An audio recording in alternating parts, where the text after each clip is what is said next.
சூர்யா சேதுபதி அவர்கள் பபுல்காம் தின்னதை வந்து அது ஒரு ட்ரோலாக போட்டுட்ருக்காங்க. ஒரு பபுல்காம் மென்றது ஒரு தப்பா?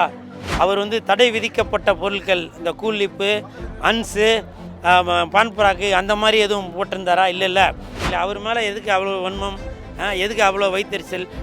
ஒருத்தர் வந்து வளர்ந்து வர்றது உங்களுக்கு பிடிக்காதா? இன்றைக்கி சொல்கிறேன், நீங்கள் நோட் பண்ணிக்க. இன்னும் ஒரு வருஷத்தில் இந்த சூர்யா சேதுபதி அவர்கள் வளர்ந்து பெரிய ஆளாக வருவார் பார். அவரோட முகத்தில் ஒரு 10% தனுஷ் தெரிகிறாரு, ஒரு 10% சிம்பு தெரிகிறாரு, ஒரு 10% விஜய் சேதுபதி தெரியாரு, சிவகார்த்திகேயன் தெரியாரு. இப்படி அழைத்து கலந்த கலவையாக அவர் தெரிகிறாரு. பீனிக்ஸ் அந்த படம் தான் இப்போ நான் பார்த்துட்டு வரேன்.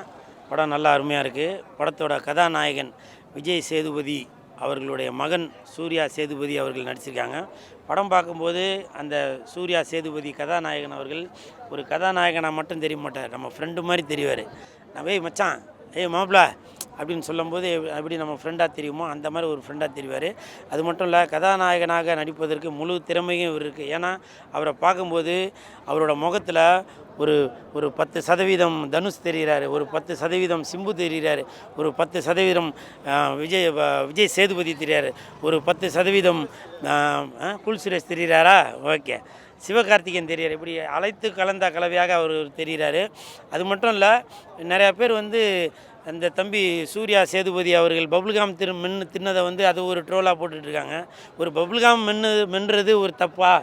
சொல்லுங்கள். ஏன் அவர் மேலே எதுக்கு இப்படி ஒரு வன்மத்தில் இருக்கிறீங்க?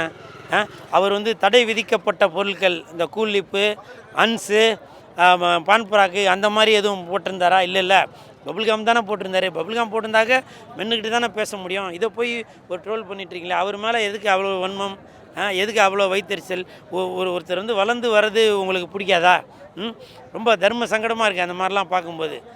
அதே மாதிரி இன்றைக்கி சொல்கிறேன், நீங்கள் நோட் பண்ணிக்க. இன்னும் ஒரு வருஷத்தில் இந்த சூர்யா சேதுபதி அவர்கள் வளர்ந்து பெரிய ஆளாக வருவார் பாருங்கள். ஒரு உதாரணத்துக்கு சொல்கிறேன், நாளைய தீர்ப்பு படம் ரிலீஸ் ஆகிறப்போ எப்படி விஜய் சாரை வந்து எல்லாரும் வந்து அப்போ கேலியும் கிண்டலும் பண்ணாங்க.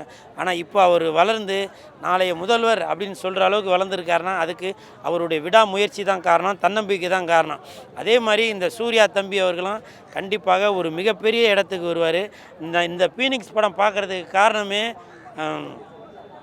2 நாளைக்கு முன்னாடி நம்ம சூர்யா தம்பி அவர்கள் ஒரு பேட்டியில் சொல்லியிருந்தாங்க, நான் வந்து விஜய் சாரோட ஃபேனு, சிம்பு சாரோட ஃபேனு அப்படின்னு. அந்த ரசிகர்களுக்கு இந்த கூல் சுரேஷ் சப்போர்ட் பண்ணாமல் இருப்பேனா சொல்லுங்கள்? விஜய் சாரோட ரசிகர்களுக்கும் சிம்பு சாரோட ரசிகர்களுக்கும் எதனா ஒன்றுனாக்க கண்டிப்பாக இந்த கூல் சுரேஷ் குரல் கொடுத்துட்டு தான் இருப்பேன். நன்றி. அதே மாதிரி இந்த படத்தோட இயக்குனர் திரு அனல் அரசு அவர்கள், நான் வந்து அவர் வந்து ஒரு ஃபைட் மாஸ்டர் ஆச்சு, அவர் படம் எப்படி பண்ணியிருப்பார் அப்படின்னு யோசிச்சுட்டு இருந்தேன். படத்தில் வந்து ஃபைட் மட்டும் இல்லை, ஃபைட்டையும் தாண்டி சென்டிமெண்ட் இருக்குது, லவ் இருக்குது, காமெடி இருக்குது, ஆக்ஷன் இருக்குது, இப்படி எல்லாமே கலந்து கொடுத்துருக்கீங்க. அனல் அரசு மாஸ்டர், உங்களுக்கு என் மனமார்ந்த வாழ்த்துக்கள். இன்று முதல் நீங்கள் அனல் அரசு மட்டும் இல்லை, அன்பான அரசு, ஆஸ்கார் அரசு, ஆடல் அரசு, பாடல் அரசு, தமிழக அரசு, ஆமாம் கவி அரசு, புவி அரசு, மாநில அரசு, மத்திய அரசு, இப்படி எல்லாமே சொல்லிகிட்டே போகலாம். இந்த ஹோல் டீமுக்கும் மனமார்ந்த வாழ்த்துக்கள். வெந்து தணிந்தது காடு. பீனிக்ஸ் வணக்கத்தை போடு.